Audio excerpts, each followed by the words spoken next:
Just remembering what happened to the Millers still robs me of sleep. No one can consider themselves safe in a world capable of engendering the most absurd cruelty, not even in the familiar warmth and comfort of their own home. On that frigid Friday night in mid-February, the phone rang with the urgency of misfortune. William and Teresa Miller received the devastating news. Aunt Claire had been found dead. She had been involved in an accident that was as confusing as it was violent. Her husband, Thomas, had vanished without a trace. In a hurry, Lydia's parents headed toward the site of the incident, the house where William and Claire had spent the best years of their childhood. They left Lydia alone with little explanation, but not before giving their daughter one strict instruction: don't open the door to anyone until your brother returns. Alex, the firstborn, had been away from home since at least noon. He would be at one of those seemingly endless and frequent parties which he used to attend with a group of friends, teenagers with very few notions of life. He was due back in at least an hour, by midnight. Little did Lydia know that this hour of solitude would stretch to become, for the moment, one of the worst of her entire life. The silence of the house was soothing. Lydia went to her room, flopped down on the bed, and chatted with her friend Sarah about impossible loves and class gossip. They had been talking for at least 15 minutes about everything and nothing at the same time. However, Sarah made Lydia uncomfortable with her platonic love story about a boy, apparently somewhat older, with whom she felt obsessed. She always saw him nearby as if hovering, but she wasn't sure to whom his interest was directed. This notion unsettled Lydia, but simultaneously piqued her curiosity. As she was about to be overcome by sleep and the conversation waned, Lydia's phone vibrated. It was a message from an unknown number. "Do you feel lonely? I'm coming to visit you." A shiver ran down her spine. She immediately called Sarah, who reassured her, attributing it all to some practical joke by Alex and his friends. She thought that, rather than a misadventure, it might simply be a silly, causeless game, one of those pranks that only he could conceive without much success. Lydia knew of her brother's innate talent for wasting time, and that it probably wouldn't be the first time he had squandered his meager abilities on such ventures, so she relaxed and ignored the message. She turned off the light and went to sleep. After nearly falling asleep again, she felt a suffocating thirst that compelled her to go downstairs to the kitchen. Not wanting to leave her cell phone behind, she descended barefoot. And before she reached the bottom step, the doorbell rang like a gunshot. At first, she assumed it was Alex or her parents that were back, but she immediately stopped guessing when she felt her cell phone vibrate and read the second message from that same number. "Told you I was coming. Won't you open up for me?" Lydia was momentarily stunned, unsure how to react. Her first instinct was to call Alex. She hurled insults at him, making it clear that the joke did not amuse her.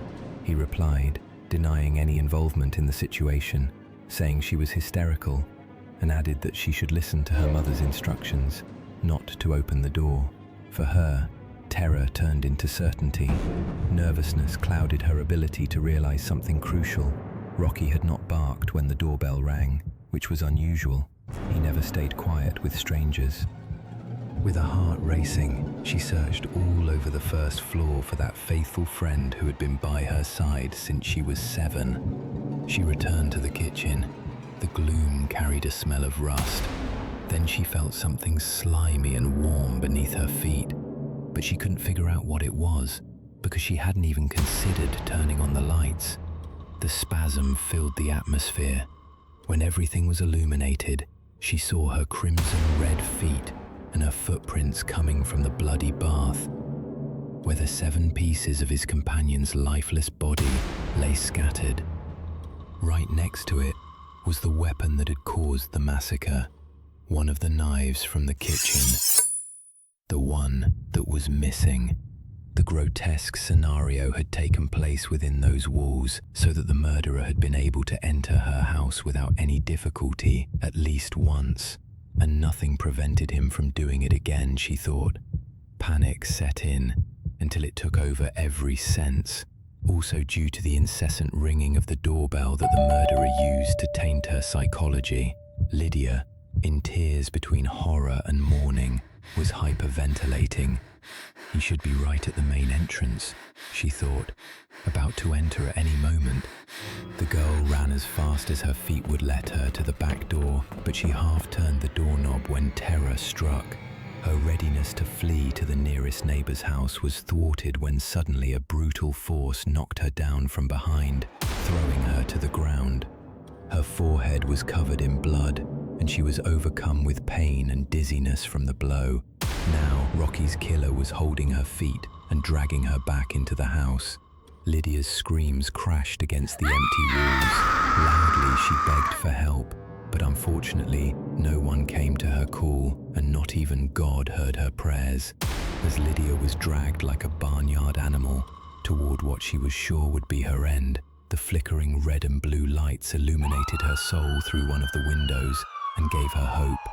At that instant, the pressure on her legs ceased. The intruder's footsteps faded into the void behind the door through which she had failed to escape. Just this once, Alex had saved her skin. Alarmed by her call, he had alerted the police, and the timing worked a miracle. A patrol car was passing 6 blocks away.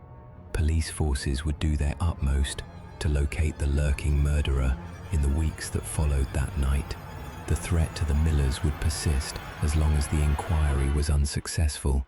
The family was left with nothing but grief and uncertainty about their future. Rocky's remains were buried in the yard, beneath the oak tree where he used to rest on summer afternoons. He was laid to rest in the earth, never to be forgotten. Questions and silences consumed the investigation. Who was that faceless monster, that unknown number? Why Lydia Miller? What did he intend to do with that hunt?